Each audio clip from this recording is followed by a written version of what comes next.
Welcome to the Pigskin Party Podcast, the only podcast that combines real NFL analysis with a splash of pop culture and a dash of the random. Let's get this Pigskin Party started with your hosts, Brian McFadden and Will Southard. Welcome to the PPP. My name is Brian. You are listening to the NFL episode. Please make sure to stay tuned for the Flavor of the Week episode, which we will drop in a couple days. Please do us a favor, subscribe wherever you're listening or watching if you're checking this out on YouTube, and tell a friend. That's how we grow this Pigskin Party. Joining me, as always ready to make the occasional immature, inappropriate comments. And I'm going to go ahead and mention that he was nearly 30 minutes late for recording tonight, so I'm just going to blow you up like that. Will Southard. Will, other than the tardiness, how you doing, dude? I'm doing good, buddy. I shaved. That's what took so long. It looks exactly the same as it normally does. I don't. Oh, exactly. Okay. Hey, listen. It's not what we're talking about. I did shave my McDonald's arch of a hairline into more of like a soft rolling hill. It was a little peaky. It's less peaky. Sharp. It's still highly pronounced, and you can't miss it. Listen, that's my motto for my life. Is that so? I'm doing good, man. It's like, you know, I mean, is this our first week off or second? I don't even know. For the off season? Yeah. It's our second. So last week was the first full week with no game to recap, talking about the J.J. Watt stuff. And as the NFL goes, we do have news because we do. The news never stops. So we got some stuff to talk about and a lot of speculation. And we have a couple Panthers fans on to help us with that speculation. That's a little well-timed with what's going on in the news. So I'm going to go ahead and bring in our guest, Zach Caldicott. Apologies if I mispronounced that name. Zach is the host of the String. Nice. You got first, it. Yeah. I should have I didn't ask you first. I just went for it, but I got it. People sometimes pronounce it with an O. They'll say, like, call. Like, there's no, it's Cal, like C-A-L, but they say call. Cal, so, okay. yeah. I'm from California, so I see Cal. It's not Jim Caldwell. Exactly. Like, literally exactly the same thing. Like, there's no... Caldicott. Yes. Well, yes. I'm glad I nailed it on the first try. Oh, yeah. No, you got it. As I started to mention, so Zach is the host of the Strangers Know More podcast, of which I'm a subscriber and listener, and definitely want to hear more about that a little bit later in the pod. And let's go ahead and bring in our second guest. That's right. We have two Panthers guests this week. A very special guest personally to me. James Haire is someone I've known since we were both little kids growing up in North Carolina. Obviously a Panthers fan as well, so definitely wanted to get him in on this episode. James, how you doing tonight, man? Doing great. Happy to be here, and I appreciate the invite. Of course. Are you ready to talk about, do a deep dive of your Carolina Panthers and the potential of the future team there? I got plenty to say. So lots of things going on in North Carolina and around our team. So no shortage of information there. Yeah, I mean, as long as we don't disrespect the Panthers the way that like 14-year-old kid disrespected your former quarterback. I watched that today. That was ridiculous. Yeah. It was kind of weird, actually. Right? It wasn't even clever. He just kept saying the same thing over and over again. Yeah. So he's like, you're a free agent. Yeah, he's like, I'm rich. like, you're bad. It's like, all right, sick. Cam couldn't even get a word in. Like, how you know. Well, if you saw Cam's social, he actually released a 2-minute more context for that video where he's talking to the kid, and it's an entirely different concept of the kid just yelling at him, where he's like trying to trash talk Cam, and Cam's like, okay, well how'd your team do? And he's like, watch me. Okay, but how did you do? No, watch me. And so, I mean, just so the bad thing I saw was, number one, can we all agree that font that Cam Newton writes in is just like, I thought the same thing today. I was like, I can't read that. I was like, I don't get it. Like, what's the point of that? Like, is it to be like you show up in your Mary Poppins like hair thing, like with your weird font, but like if I could Cam Newton, you don't have to get like these special characters to get your tweets read. You're Cam Newton. People are going to read them anyway. Yeah, I think that's his point, right? I'm kind of with you on that. Like, it's if I don't care how it looks. Like, if I can't read it, then I don't care how it looks. Like, I just journalists have been trying to figure it out for years. Yeah, you should probably just type in like, what's that font that's just like hieroglyph, like wingdings? You should just type in wingdings. The symbols? Yeah, that's it. Only it's a select few will translate it. Or just type in emojis. But yeah, like the weird thing of that was like when he was telling him like, "Where's your dad?" Like, I'm like, "Whoa, bro, that's a little deep." And then he got on the social media, and I don't know if he's like if he made this up to save face or not, but he was like, no, I just wanted to have a conversation with his father. Like, I was like, legitimately. That's what I see. That's how I interpreted it. It was? No, I interpreted it like, where's your absent dad? And no, I was like, I didn't think of it like that. No, I didn't either. I was all like, right, good. I was like, one of your parents, or not one of your parents brought you to this camp. I want to speak to the parent, your parent about what you're saying to me. That's how I took it. Yeah. Oh my bad. I did not. I was like, Cam was. He's like, you're bad. Cam's like, where's your absent father? I was like, Jesus. Like, Will and I was like, went for the trope. That's so Way to racist. Go for the trope. Yeah, but then I was like, it's that Cam makes Newton. you the racist. You interpreted it that way. I was like, it's Cam Newton. That doesn't make any sense. Why would he do that? And then he's like, no, I was actually having a conversation. And I was like, oh, okay, that makes sense. So that's a little insight into Will's brain. That's where he interprets things a little different from the rest of us. I was like, Jesus, like the kid hit him with a jab and Cam went for the right cross. No, because the way he said it was like, you could tell like Cam was kind of uncomfortable, but he was handling the situation. But it's like, how can you handle it? The kid just kept yelling over Cam Newton. It wasn't anything clever. Yeah, it was. And I was like, this is dumb. Like, what are you accomplishing? No, he was trying to get a word out of me. There's only so many ways you can handle that. But let's move on. As we teased, we're going to do a deep dive of Cam's former team, the Carolina Panthers, to continue our weekly team deep dive series. But first, as we alluded to, there is some news, some big news. There's a ton of speculation with the very. Shut up. Let me finish. Not that big of news. Okay, not surprising, but it's big news because there's so much movement. We're going to see historic movement from quarterbacks this offseason, whether it's in the draft, whether it's free agents, whether there's big trades happening, and that's what we're talking about here. It may not be the most out-of-left field destination, but still, the trade happened. So the Philadelphia Eagles traded Carson, or agreed to trade. Technically, it doesn't start till the league year starts, which is March 17th. They agreed to trade quarterback Carson Wentz to the Indianapolis Colts. The terms were a 2021, so this year a third, a conditional second from 2022, and that second can turn into a first if Wentz plays at least 75% of the snaps for the Colts this year, or 70% of the snaps and the Colts make the playoffs. So Wentz rejoins Frank Reich in Indy, who is his offensive coordinator, while he was in Philly for the one really good season he's actually had back in 2017. So I want to start it with one of the Panthers fans. So, Zach, we're going to start with you first. What are your thoughts on this move, whether from the Eagles and the Colts? I think it's tricky because the Colts had Phillip Rivers for 1 year. He had a good year. He probably could have played another year, but he has 9 kids at home. So that's another thing. That's most of his adrenaline. That's gone. most of his testosterone. Yeah. But he could still play. So they probably wanted to get some star power that could be similar to what Phillip Rivers brought for the 1 year. They made the playoffs. They did. They made the playoffs. They lost in the first round. But I think a lot of people have mixed feelings on Carson Wentz. He had a great season like 4 years ago. It was a really great season, and he missed the last 3 games. It was the year that the Eagles won the Super Bowl. He was having an MVP type season.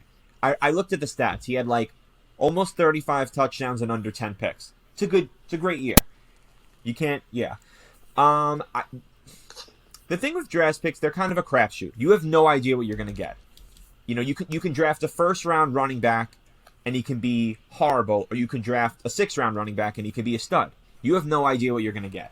So if Carson Wentz is with the Colts for a few years and they're competitive and they make the playoffs, potentially a run, it's worth it. Even if the draft picks that the Colts traded away wind up being something special.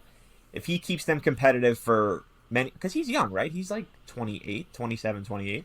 Not even. He's younger than, he got into the league as an underclassman in the 2016 draft. All right. So he's probably like 26, right? Something like that.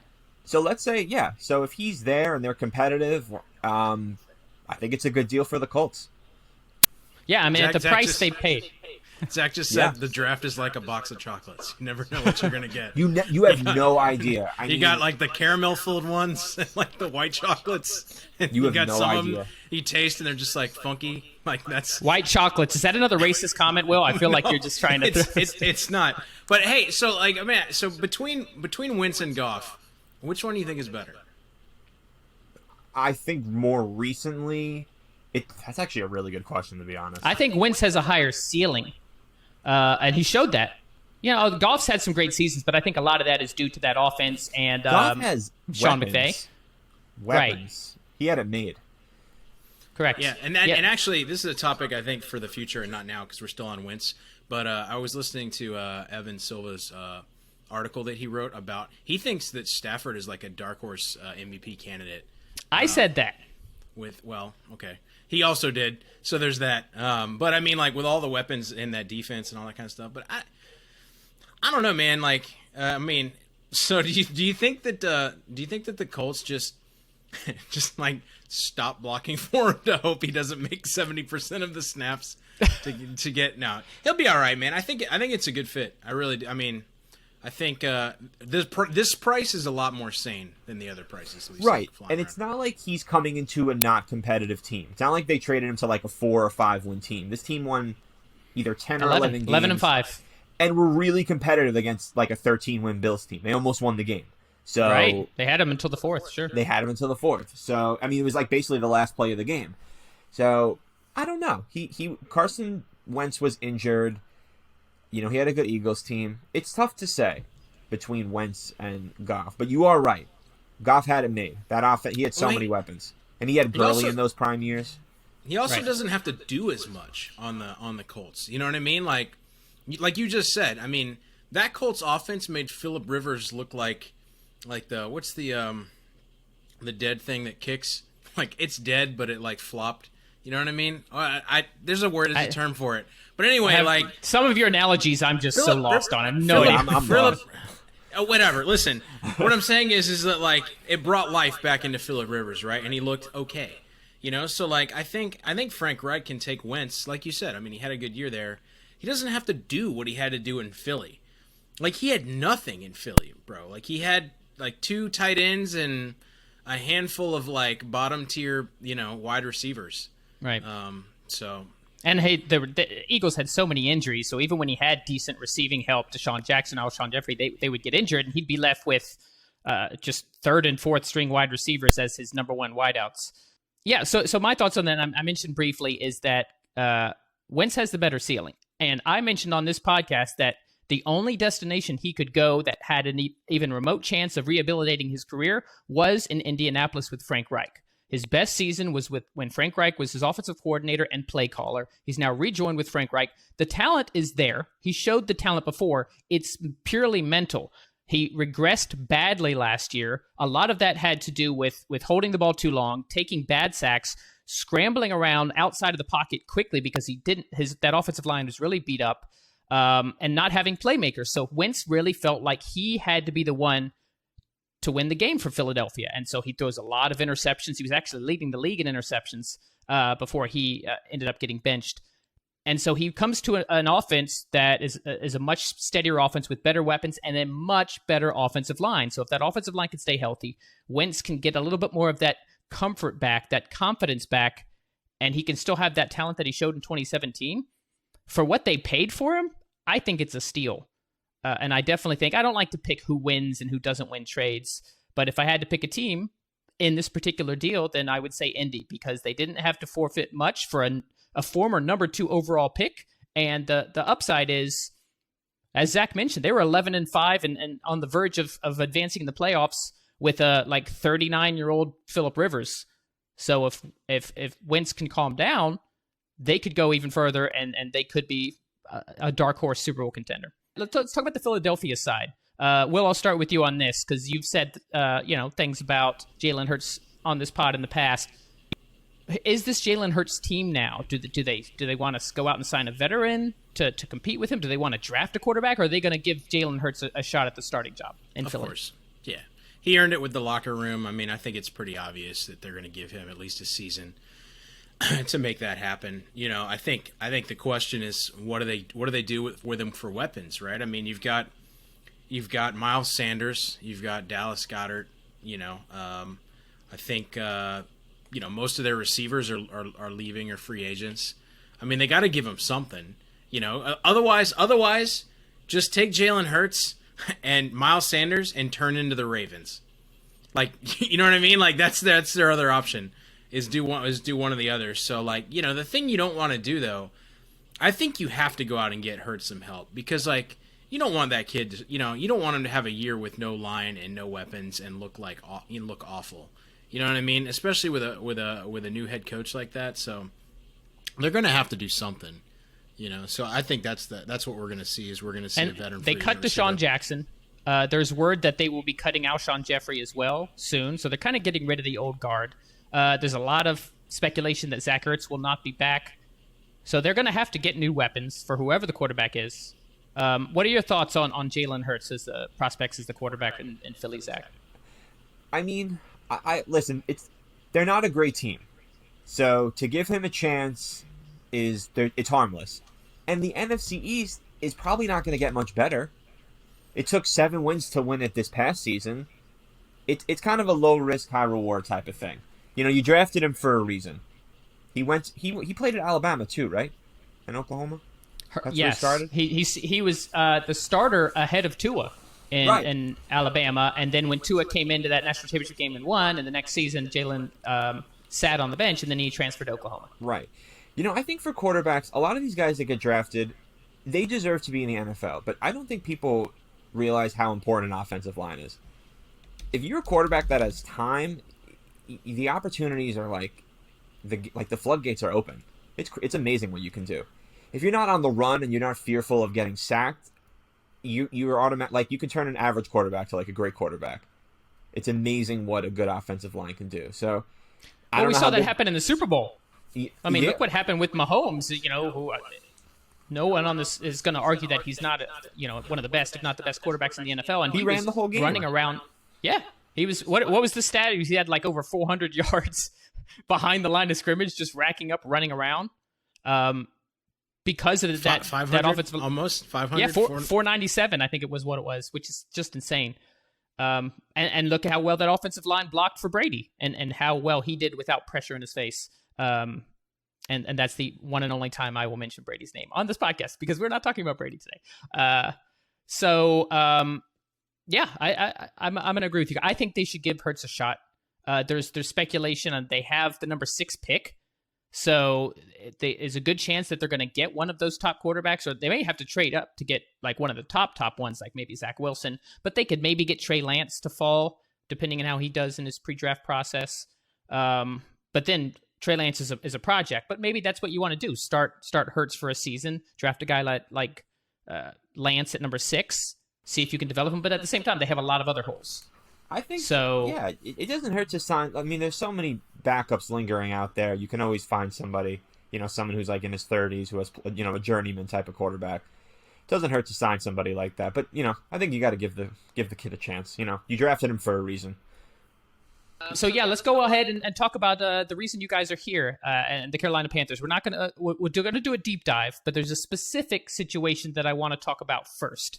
It's the cloud that's hanging over the NFL offseason. There's much speculation about all the different things that are going on, but the Deshaun Watson saga continues. It's the fascination of the league. It would be the most dramatic move for a prime elite quarterback in NFL history at this age, at this talent level, if he does get traded. And one of the top teams that's been rumored to him lately is indeed the Carolina Panthers. So here's some of the things that the Panthers themselves have been doing, because the Texans have said nothing. Other than that they're not trading Deshaun. But Carolina, within the last few days, has cleared nearly $30 million in cap space. They've cut multiple players, and they started to convert some salaries to bonus. So you have an option where you can convert a base salary to a signing bonus, and it just basically defers the cap hit further down the road, but it frees up more cap space in the short term. And current quarterback Teddy Bridgewater, this is the kind of stuff we have to report on these days, unfollows the Panthers on social media because, we talked about before, Deshaun Watson liked a post and we had to cover it for like a whole 10 minutes. But nevertheless, Teddy Bridgewater, who was in 2020 was the starting quarterback for the Panthers, has started unfollowing the Panthers across the board. Are they gearing up to make a run for Deshaun Watson? Reports are that they will be very aggressive in going after him. One of the hypothetical trade packages that we saw, and it's hypothetical. This wasn't a rumor from the team. This was like some sports reporter, but 3 firsts and Christian McCaffrey. So James, I want to start with you. What are your thoughts on the rumors of Deshaun Watson going to Carolina? Would you like him there at that price? Yeah, I mean, I think there's probably 30 teams in the league that would love to have him, including us. Obviously, there's a need there, but do you mortgage your future for him? Now, I think Tepper's going to, whether Houston's agrees to a trade with us, and does Deshaun agree? He's got the no trade clause, so he has all the leverage. I would love to have him, not for Christian McCaffrey and 3-1s. And Peter King, and he writes a weekly column, and his idea for a trade today was a 7-for-1 deal. So including Christian McCaffrey, Brian Burns, multiple picks. And I don't think that Tepper's desperate for a franchise quarterback. If you look back to 2018, who has he had? An injured Cam, Kyle Allen, and now Bridgewater. And essentially, Bridgewater last year proved that he cannot close a game out. He was 0-8, for a game-tying drive or a game-winning drive. So, Tepper will shoot his shot at trying to get Watson.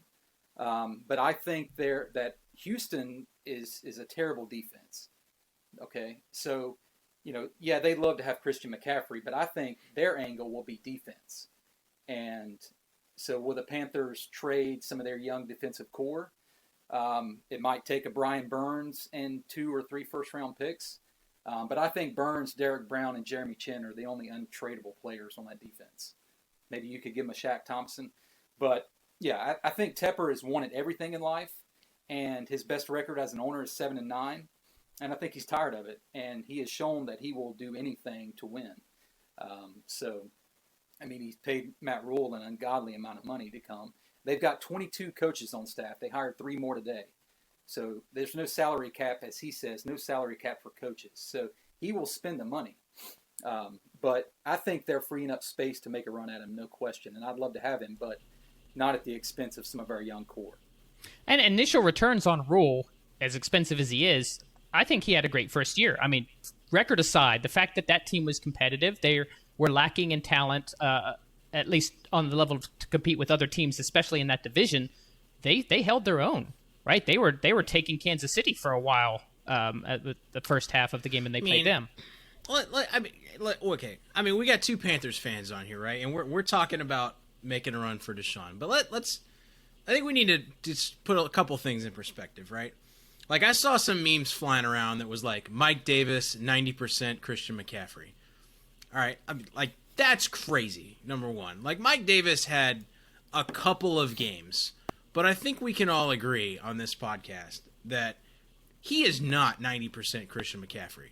He's not even like 50% Christian McCaffrey. There's nobody that is. Like, you could argue that, I mean, like, see, I don't look at Christian McCaffrey the same way I look at Dalvin Cook or Derrick Henry. I know what you're going to say, but those are like bruising runners, right? Like, he's a speedy dude, right? I compare Christian to more like, kind of like a Saquon-ish type. And somebody who, obviously does comparisons. Kamara might be more of a comparison. Yeah, ish, but he's got power too. You know what I mean? Like, he's awesome. He's really good. I'm like a huge Christian McCaffrey fan. And like 3 firsts and CMC, like, I think we got to give Teddy a little bit of credit for last year. You know what I mean? Like, Robbie Anderson, whoever thought, I thought Robbie Anderson was a joke. Robbie Anderson was like a legit wide receiver last year, right? Well, he used to play for the Jets. It's kind of hard to, everybody's a joke who plays for the Jets. I know, but I mean, like, he was getting like steadily 10 targets a game. He had a little trouble finding the end zone, but I mean, like, he was like a possession-ish receiver last year. Plus the other cat, DJ Moore. Yeah, DJ Curtis Moore. Samuel. They've got weapons. Yeah, and like, so Samuel, Samuel makes a really nice backfield change-up also. They were running with him and stuff, but like 3 firsts and CMC? I mean, we had this debate on Twitter, and I think we need to have it now, but like, CMC, can we agree that's a minimum first-round pick in and of himself? A minimum. I've got thoughts on this. I want to hear from Zach first. Sure. And then, like, as you mentioned, Will, we talked about this a little bit on Twitter, and I do want to expand. But Zach, what are your thoughts on all this? So I definitely agree with you, Will. Christian McCaffrey is pretty one of a kind. They signed him to, a 4-year deal? Yes. First year was a wash. That was it. Like 25% of the deal was already a wash. He was injured like 10 plus games, and when he did play, he wasn't really effective. I have a beef with the running back position. It is one of the most inconsistent positions in football. There are so many running backs that have had like 2 or 3 really good years, and then they fell off the face of the earth. I'm not saying that will happen to Christian McCaffrey, but to trade him in 3 first-round picks, the 3 first-round picks thing would be fair even without Christian McCaffrey. And it's not like the Panthers, let's say the Panthers give them their first-round pick this year. That's like a top 10 pick. You don't know how much better they're going to be in the next 2 years beyond that. I know, because Christian McCaffrey, what did he have? Like 1,000 receiving yards, 1,000 plus rushing yards? That's like unheard of. That's never happened. But I don't know. Maybe if it was straight up. But the 3 first-round picks... Straight up McCaffrey for Watson? Yeah. I mean... Okay. Quarterback... I'm going to interject. Hold on. I'm going to have to agree with Brian, actually, on this one. No, hold on. Listen. I knew when I was saying it was going to be a little bit of a hot take. But I have a real... fantasy football, but... Right. No, I have a real beef with the running back position. Because I've been watching football for like 15 years. I've seen a lot of good backs come and go. And the great quarterbacks in this league, they last like a decade plus. Deshaun Watson has the potential to be that. And so you're almost arguing against yourself. That's what I'm saying. Like, so why would it be straight up? Like, straight up is obviously a losing proposition for the Texans. Oh, I was talking about for the Panthers. Oh, yeah, well, of course. Well, of course. Oh, no, yeah, that's what I was talking about. I was talking about for the Panthers. No, I don't care about the Texans. No, I was talking about for the Panthers. Yeah, but I mean, even if you're the Panthers, like, if you're going to give up CMC, I could maybe see CMC and a first. And if you really wanted to get squirrely, CMC, a first, and like a second or a third. That's right? A little bit more reasonable. But... Yeah, so that's 2 first-round picks plus a good pick. But 3 firsts and Christian McCaffrey, no, I think you're insane. Yeah, I'm with you. If you're the Panthers. Okay, my turn. I'm playing devil's advocate, not for the sake of playing devil's advocate, because this is what actually I believe. Zach, you were actually hit the nail on the head in that running back compared to quarterback positional value, it's not even close, especially in today's modern NFL. And yes, Christian McCaffrey is incredible. But when is the last time a team won the Super Bowl because of their amazing stud running back who just carried them? The Patriots just won the Super Bowl with Leonard Fournette, washed up out of Jacksonville, and Ronald Jones. The Chiefs won the Super Bowl last year with Damian Williams as their star. Right. What's the emoji for triggered? Half the Super Bowls have been Tom Brady. That's half the Super Bowls. But that tells you, but even the ones that weren't Tom Brady, I sent this on Twitter to you, Will, and it was a chart that something like 80 to 85% of the quarterbacks who have won the Super Bowl in the last 2 decades have been Hall of Fame caliber. We can debate Eli and whether he makes it, but fine. Hall of Fame caliber quarterbacks, you need that kind of quarterback. You don't need a CMC. CMC's exciting, and we're talking real football, not fantasy. I wouldn't make that trade in fantasy, 4 players for Deshaun. Fine. Yes, I wouldn't. But we're talking actual NFL success. We talked about how close the Panthers came to winning 8 different games with CMC not even in the lineup. Yes, Mike Davis is nowhere close to CMC. That's not the argument I'm making. I'm saying the position of running back specifically is not anywhere in the stratosphere. Hold on. It's not anywhere in the stratosphere, because I want to finish the point, and then I'll turn it over to you, of the positional value of quarterback. So you actually mentioned earlier, Zach, the box of chocolates, draft picks. There's no guarantee that these picks wouldn't just be crap anyway, that people that you just end up trading away or cutting in a few years. People overvalue these first-round picks. You've got talent. I would not trade away Brian Burns or Jeremy Chen. I would not trade away some of this offensive talent. CMC and some picks that may or may not turn into stars. Imagine if Deshaun came into that offense and you've got a young stud playmakers on the defense, but you've got Curtis Samuel who can make moves in space. You've got DJ Moore, who's a very solid receiver. You've got Robbie Anderson, who showed that he can be a multi-target receiver, and we know that he has the ability to go deep. You've got all these weapons, and you're upgrading quarterback to that degree. I would trade 3 firsts and Christian McCaffrey for Deshaun Watson. Now you may talk, Will. Here's the counter me. Let's hear it.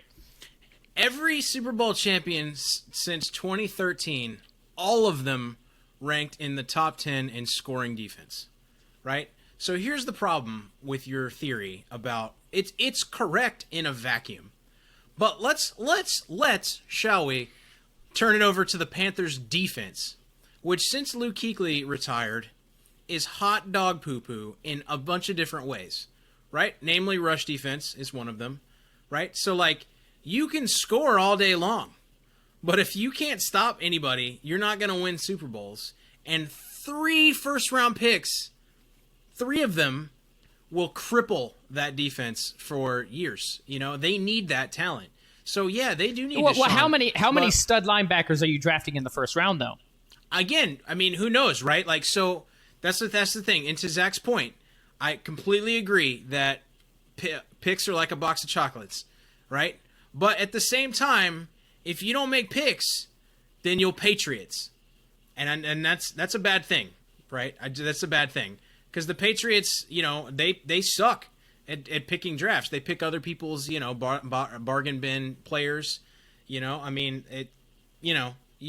my point is that you're mortgaging a hell of a lot of your future when you know, if you had a stud defense, right? Like if you were the Rams, okay.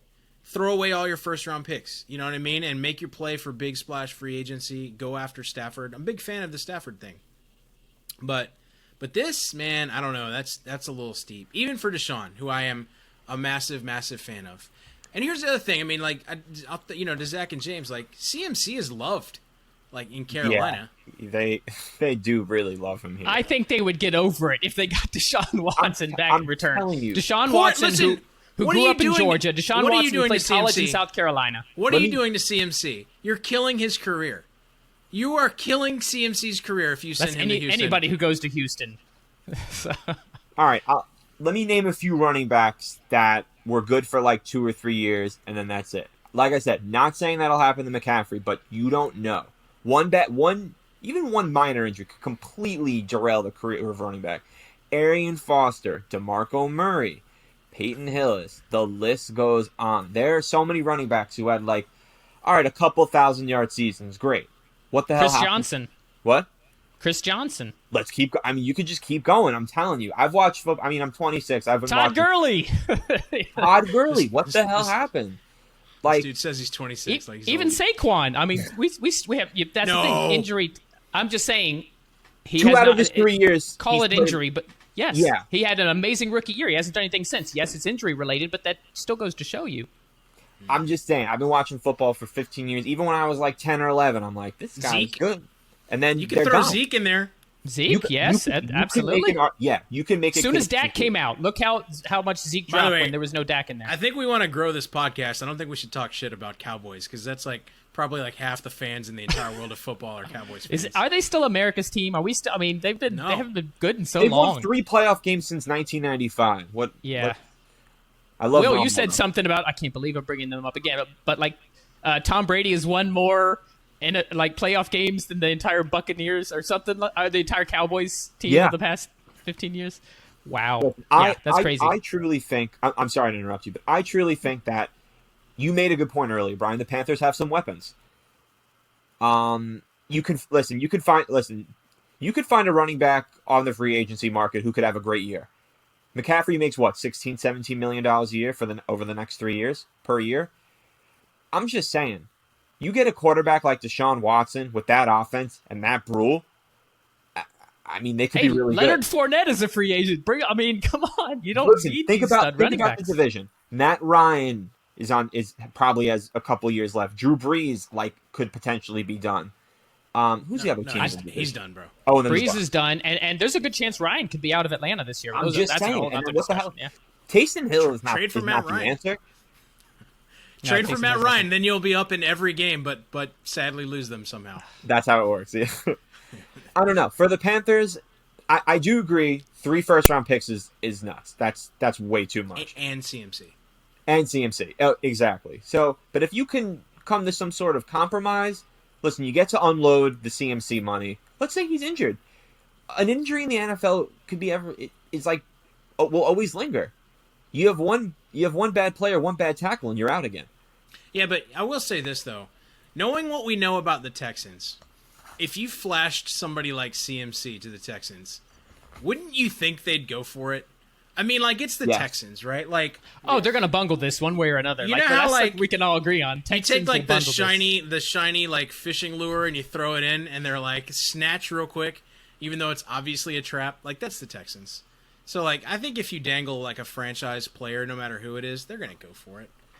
So the last thing I'll mention about this, and then I do actually want to get into the Panthers deep dive, is we did a Deshaun Watson special episode during Super Bowl week where we all picked different teams, and I placed him with Carolina. I just thought that made the most sense on many levels. We can debate about what the price should be, but I just think that's such a good destination for him. Houston gets him out of the AFC. You know, there's been talks of tying him maybe to the Jets or the Dolphins, but if Houston is going to be forced to trade him anyway, they're going to want him in a different conference. So you can trade him to Carolina. You can get a ton of compensation in return. You can rebuild that team, which has so many holes. I think the Texans are bungling this by not talking to anybody. Like, there have been reports that there have been actual offers sent to Houston, and they haven't even said no. They just don't say anything. There's no counters. They're just Nick Caserio. They're just like ghosting people. Well, here's one thing. This is my final point, and then we should move on. Would it make sense for the Panthers to offer someone like Bridgewater, because he's making $20 million a year for the next? Listen, I know it's not. You it's might not as well throw him in. That's basically doesn't cost them anything. Yeah, exactly. Hey, you can have Teddy also. Yeah, just take him. Because I mean, because then they'd be paying probably two quarterbacks around $45 to $50 million a year, and one of them be a backup. Teddy's gone. If they get Deshaun, Teddy's gone. All right, good. Yeah, right. They're gonna try to get something for him, or they'll cut him. No, there's zero reason they'll keep both of those quarterbacks, and Teddy doesn't want to stay if he's not starting. Yeah. So let's talk. I mean, let's just keep talking about the Panthers, but we're gonna do it as a Panthers deep dive. I'll ask you guys both some questions about the team. You can talk about Deshaun, but we kind of went into depth about that. So this is more a reflection on the 2020 season, and quarterback notwithstanding, or let's assume that Deshaun doesn't go there. What we know now, what kind of decisions you guys would like to see. James, I'm going to start with you on this. First of all, your thoughts on the 2020 season, and what kind of positions you would like to see them address early in the draft. Yeah, 2020 pretty much ended up as I expected it to be. I thought they were a 5 to 7 win team at best. Obviously, the defense was young. They drafted all defense for the first time in modern era history in the draft. Knew there would be a lot of growing pains there. So I was shocked that they were in more games or in the games that they were in, such as Kansas City, and some other, stout opponents that they played, and they hung around. And if they'd have had some different players, they might have found a way to win, and lucked into a few. But overall, I was pleased with how the change in the culture, not that Ron Rivera had a bad culture, but it just, and a lot of that had to do with the veterans that they had, and just clean house and a fresh start. And I like that about what Rule's doing so far. I see him as like a Pete Carroll. He's not really an X's and O's guy. He comes from college, but he can relate to people, and he knows how to handle professional athletes. He's a player's coach, so there's been a lot of reports that players like playing for him. Yeah, absolutely. And so I like that about him, and I think he'll build it the right way. And adding Scott Fitterer from Seattle, who had a front row seat to see how Pete Carroll built that program. I mean, he's been there 20 years. He's been there longer than Pete has. So I think things are going well, and it was a good start for Rule. But obviously this offseason is important, even taking Deshaun out. There's lots of things they need to do and decisions have to be made. But I was pleased with the progress as the season went on, and they fought hard and they played hard. And even though they didn't win, it was a good effort, and that's pretty much all I could expect. Well, let's assume that, once again, we're assuming for this exercise that Deshaun is not in the picture. James, and I'll go to you next, Zach. What would you like them to do with that number 6 pick as far as position? If you have a particular player, that's great, but just position-wise. Or number 8 pick. I think they're number 8. Yeah. It's number 8. Obviously, it'll depend on how it falls, but quarterback needs to be addressed. If that's not available, I think Will's going to like this. If he's a Gator fan, Kyle Pitts all day. Just take him. I mean, Pitts might not fall to 8 from what I'm hearing. He might not, but if he's there, they desperately, and we might discuss this later, but they desperately need a tight end, and they need production from that position. They don't even have one, basically. Yeah, Ian Thomas is their top tight end, right? Kyle Pitts had Thomas. No drops and 0 drops. Yeah, He's an absolute stud. as a Travis Kelce type player, and he will change an offense from the tight end position. So, they're probably going to lose Curtis Samuel. He's a free agent. He's unrestricted. I don't think he'll be back. He had a great year and a contract year, so they won't pay him what he's going to command. CMC, he's a receiver and a running back. I see him as both. He can play the slot as a receiver or play running back, whatever. But I would love to have Kyle Pitts. If quarterback doesn't fall to 8 and one of those blue chip left tackles isn't available, I think Kyle Pitts is the draft pick. Zach, what are your thoughts? I definitely agree with everything that James said. I mean, what they won 5-11. But think about, I think they were 3-2 at one point. Yeah. So for the rest of the year, they went 2-9. So if they won 3 out of those close games, they'd be an 8-8 team. So that actually happened the season before. I think they finished either 4-12 or 5-11, and I watched a lot of games. They were in most of the games that they played, so that wasn't really an issue. Closing was the issue. Bridgewater's really okay. I mean, he's not bad. He's really not good. So drafting a quarterback really wouldn't be harmful. I also do really like Matt Brule. He came from a powerhouse offensive school.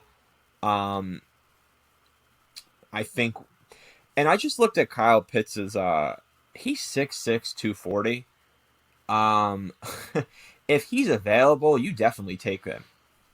You mentioned Kelsey. I went to Florida, but this is not biased opinion. He is the best defensive player that Florida has had since Tim Tebow. He is he's absolutely brutal. In the passing game, blocking. I don't think he's going to be Gronk. You know what I mean? But Kelsey's not an outstanding blocker. Exactly, yeah. But that's the thing is are you going to use him, right? Because James had a point about the CMC Pitts 1-2 combo, right? The over the middle in the backfield kind of stuff. Luckily they have Robbie Anderson and they have DJ Moore, right? So then all you would be really missing is a quarterback. Then if you want to give 5 first-round picks for Deshaun Watson, go ahead. You know what I mean? But if that's your offense, that would be absolutely brutal. Yeah. How many tight ends in football are, that tall? And, well, it's not just the height, it's the height and the skill set. But to have that kind of speed and those hands. Mel Kiper Jr. said that's the highest he's rated a tight end maybe since Kellen Winslow Sr., who played for the Chargers in the 70s and 80s. So look, drafting a tight end in the top 10 is basically frowned upon by all draft experts. But he's a once-in-a-generational talent. And you see what Kansas City has with Kelsey. And I think the Raiders with Darren Waller, he's a sleeper, somewhat, but he has that potential as well. So he's not that sleeper anymore. He's the cog of that offense in Vegas. Yeah. So, he kind of came out of nowhere unheard of, but with Joe Brady in that offense, he's going to want weapons. So if they don't see one of those quarterbacks falling, why not? Matt Rule's not going to plan. They can trade away all the picks they want because he's not going to anticipate drafting in the top 20 after this year. Right. So those first-round picks may be high picks anyways. So, yeah. Well, here's a question. Let's we assume they don't go QB. Let's say they go Kyle Pitts or someone else at 8. Do you just roll with Teddy B for this year? Do you try to get a veteran on the market, maybe a Jameis Winston? Maybe trade for Matt Ryan like Wilson. Something crazy like that. What would you guys want to see them do at quarterback? Teddy would be fine. Fun fact, he's got a larger cap hit this year than Deshaun for whatever reason. But so if they want to ditch his contract, they're going to sit on a lot of dead money. But why not bring in somebody like a Ryan Fitzpatrick? I don't know if he's a free agent, but Fitzmagic. He is, So if he's a free agent, and it's just going to be another year, a bridge year to another quarterback, I want someone that's going to come in and win. And Teddy's serviceable. He's all right. He's not going to turn the ball over a lot because all he does is throw the check down routes. He doesn't attack down the field. He throws 5 yards at a time. Yeah, that's why Robbie Anderson didn't score a lot of touchdowns because he doesn't throw the ball down the field. Right. I want someone, Fitz will do that. Fitz will just chuck it for better or for worse. Chuck it. I don't care. But I would rather have someone like him. But I don't think unless they trade Bridgewater, he's going to be there. They're not going to cut him. He's owed $15 million guaranteed next year. So there's no way they'll sit on that dead money. Eagles just traded Carson Wentz, and they took on, as a result, a almost $34 million dead cap hit. So I wouldn't say they won't. Or I mean, granted, that's the Eagles. They're a whole nother level of mess. Second only maybe to the Texans right now. But teams are being more and more willing to get to eat these dead caps if it means getting rid of a quarterback that's just not working for them. Yeah, I think they would have had Stafford if it hadn't been for Jared Goff. I mean, they had that deal done, and then the Rams at the last minute throw in Goff, which, for the draft's purposes, that helps the Panthers because Detroit picks right in front of us. And if they get rid of Stafford and don't get Goff, they're taking a quarterback. So that's one less team we have to battle with for a It's still, I wouldn't rule it out drafting a quarterback at 7 and just sitting behind Goff for a season or two. Yeah. So it's so much quarterback intrigue. Zach, what are your thoughts at the quarterback position for Carolina? It's interesting because I feel like a lot of these quarterbacks, they sign contracts or they pick them up in free agency, and then they have like a so-so year, and then they're done. That's what's so tricky. There's a lot of turnover. Someone like a Fitzpatrick would probably be just as good of an option, if not better, than Teddy Bridgewater at this point. I think he'd be better. I do too. I think he would be better. You've seen what you get with Teddy, right? And yes, he's very careful with the ball, but he's not going to win games for you. And if you lost, 8 games by 1 score or less, you need a quarterback who's going to take chances in those tight moments and make the big play to help you turn at least some of those losses into wins. Teddy's shown that he's not the guy that's going to do that. He's a really good backup. Yeah, sure. That's exactly right. They signed a really good backup to a pretty big contract. And I mean, he's great coming in. Like, look what he did with the Saints. And granted, that was the Saints, and they had such a good infrastructure in place. But he went undefeated when he played with New Orleans, coming off the bench in support of Drew Brees. Yeah. They could sign Jameis. Well, that's the other question. And there are reports as apparently the Saints actually do like Jameis, but Jameis has said that he wants to explore the free agency market. He's not set on sticking with the Saints, which is interesting. That's another YOLO quarterback, right? Yeah, anybody who throws 30 touchdowns and 30 interceptions in the same season is a YOLO quarterback, but it's the opposite of Teddy. Having the safe route obviously didn't get you the wins you needed. You had those weapons. You're always in the game with the Jameis Winston. He might lose you the game, but he certainly could also win you the game. So you kind of have that. Those are the two options, to be clear. Winning or losing? He's going to do one of those two things. No, but what I mean is Teddy Bridgewater, you can't just say, okay, Teddy is going to give us a shot to win this game. No, he's going to probably give you a shot not to lose, but you're not going to be like, okay, we're down by 4. We need a 75-yard drive with 2 minutes, 30 seconds left. Teddy B's going to get us there. No, probably not. But Jameis might. He might throw a pick 6, but he might throw a 70-yard touchdown bomb. Let's talk about Matt Rule a little bit. Zach, I'll start with you on this. What are your thoughts on Matt Rule after 1 year? You mentioned him a little bit earlier. All right, that's a good question. So, I don't think coaches make that much of a difference, to be honest. I think they're good for motivation, but if you have a great team, how important is a coach? I feel like they're more figureheads than anything else. If you have a terrible team, you think a great coach is going to bring them from a 2-win team to a 10-win team?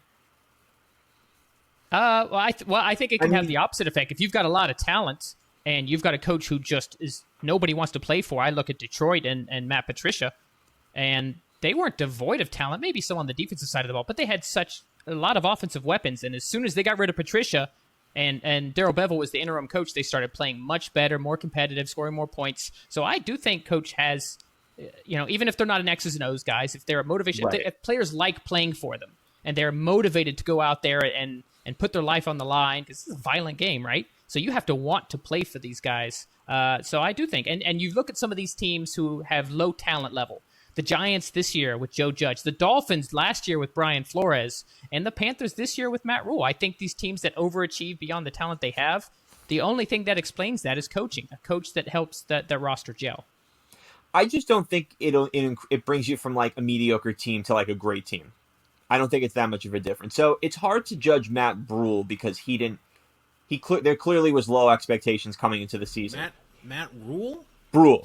Whatever I said. Rule, no B. Matt Rule. I like Matt Brule, though. That has a nice catch to it. If he brought them from 5 wins to 8 wins, yeah, people would be speaking a lot more highly of them. But I don't have anything negative to say about him. James, what are your thoughts on Brule after year one? Yeah, again, I think he's a good motivator. I think he understands a locker room. Some of these coaches like a Matt Patricia, he's better off just being a coordinator. He doesn't command the respect that a head coach needs. And teams and professional athletes will quit on you if they don't perceive you as having their best interest. Just like, Matt Rule's a lot like a Ron Rivera, which is ironic that they get rid of Rivera and then they bring in a guy that seems to be a lot, from the outside looking in, even though he's not a former player, never played, beyond Penn State, in college, never played the pro game. But they both have that culture of a player's coach and a good motivator. So I love what he's done. I think, the new GM they have, the two of them will work together and be a great team, moving forward. But I think Tepper's going to get more and more involved. So, we'll see how that works out. Which typically is not a good thing when owners get involved. Yeah, no. I mean, Jerry Jones, he's the reason the Cowboys suck. And, quite frankly, and, it doesn't hurt my feelings. I hope he continues to have control. Yeah, I know, that means they'll be at the bottom of the barrel. Yeah. But, Tepper said when he came in, he was going to fix the business side first and then go on the football side. He's got the business side where he wants it. But, I think you'll see, a continued ascension for Matt Rule, as so to speak. And, I'm excited about the future, and I'm pleased with year one, for sure. Will, any comments on the Panthers 2020 season? I mean, I think it was overwhelmingly positive for what they had to work with, I think they have some very clear things that they need to address going forward. Quarterback, obviously one of them, keeping CMC healthy. I mean, I think that's part of it is like, dude, Ron Rivera was just like, all right, Christian, you're going to get 35 carries today, and you're going to catch stuff out of the backfield. And 12 receptions, yeah. So, you know what I mean? Let's give him 45 touches. I mean, you can't, bro. You need to have, and I don't think it's Mike Davis either. You need one of these, chunky-ass, third down, just beef monsters. To just, you know what I mean? Chunky-ass beef monster. That's what's going to be in the scouting notes. Yeah, it's just chunk ass beef monster to a third down back, a change of pace, maybe not your goal line back. I mean, maybe that's still Christian. I mean, Christian, he's good everywhere, right? You just you have to figure out something to do that's a change of pace. Plus, I mean, it makes you harder to game plan for.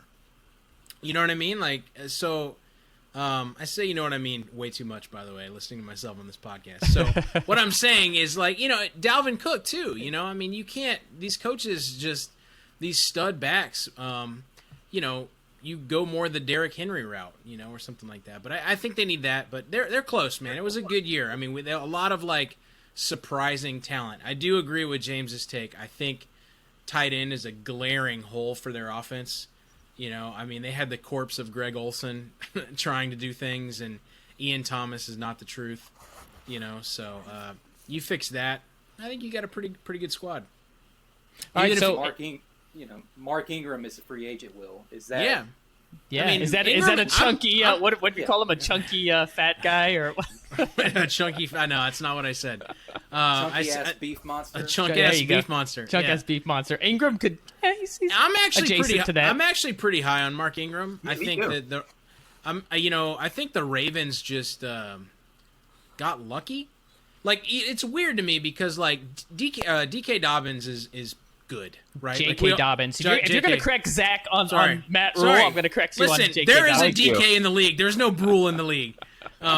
J.K. Dobbins is surprisingly good, right, in a lot of aspects of the game. And he got better towards the end of the season, too. Yeah. And Gus Edwards, though, I don't know if he's the truth, and I know we're not talking to Ravens fans right now, but, it's surprising to me that Ingram of that trio was, the healthy scratch, So, yeah, I mean, I'd love to take a shot on him. You wouldn't need to pay very much for him.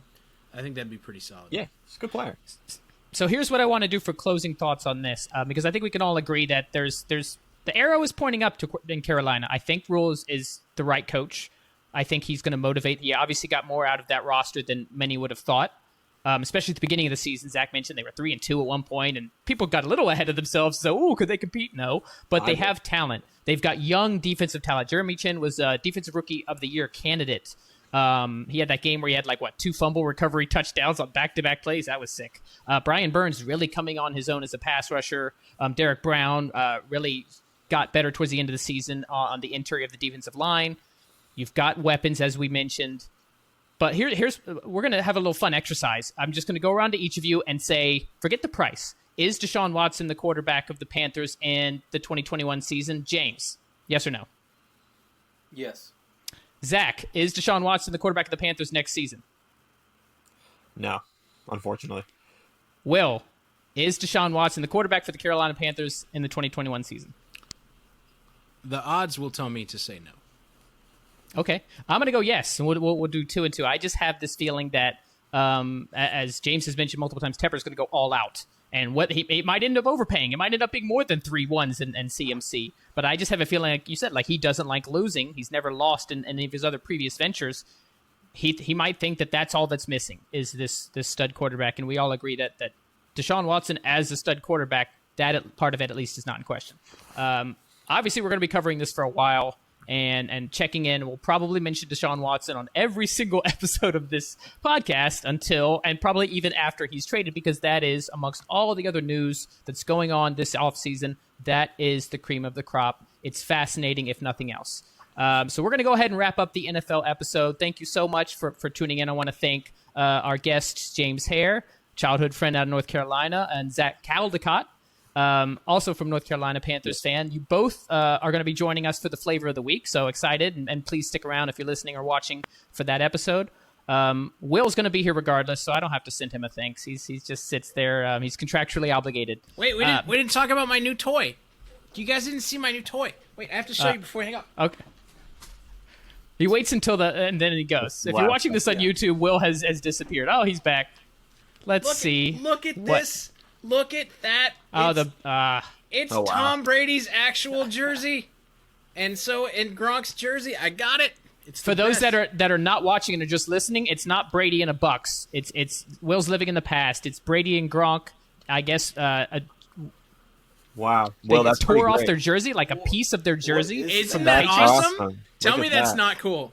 Yeah, that is really cool. Pay for that. It says on the back. Do you sleep with that under your pillow? No, and they don't sponsor us, but I'm going to give a shout. Like, if you like sports memorabilia, there's a website called Pristine Auction, and if they're listening, please sponsor us. But it's really cool. You can get some really neat stuff on here. I got this on a steal, actually. Is that where you got the AB jersey, too, or is that a different it's website? where I got the AB also. They said the enclosed game-worn materials. So it's like, not necessarily, it's a game, but they cut like a little square of the jersey. It's probably a preseason game, and they just sat on the bench. Listen, as long as this could have touched Brady's nipple. This could have touched it. Then it's priceless. Anyway, that's your cool, love right? obsession with Brady knows no bounds. Here's the thing, and maybe we can talk about this in a later episode. I don't love like sports cards, but these jersey cards are really cool. You can get them like signed and stuff. I don't know, I'm a fan. But anyway, I just thought I'd share that with everybody. So Pristine Auction just got a ton of free publicity. It'd be nice if they actually do sponsor us. They didn't get that much, let's be honest. No. Oh, okay. Fair enough. All right. So, yes, as I started to say, thank you so much for listening. Make sure to stick around for the Flavor of the Week episode. We will have both James and Zach back for that. If you get a chance, leave us a 5-star review on iTunes. We've had a lot of reviews lately. They've still somehow all 5 stars. I'm just waiting for Will to say something that just pisses someone off and they go on and leave it 1 star out of spite. Make sure to check out our Patreon. We've got some exclusive content on there, and that community is growing, as well as our Discord community. Links for both of those will be in the description. Check us out all over social media, especially on Twitter at Official PP Pod. Thanks for joining us, guys, and stick around for the Flavor of the Week. Thanks for tuning in to this episode of the Pigskin Party Podcast. If you're enjoying the show, please feel free to rate, subscribe, and leave a review wherever you listen to your podcasts. We really appreciate that effort. We'll catch you in the next Pigskin Party.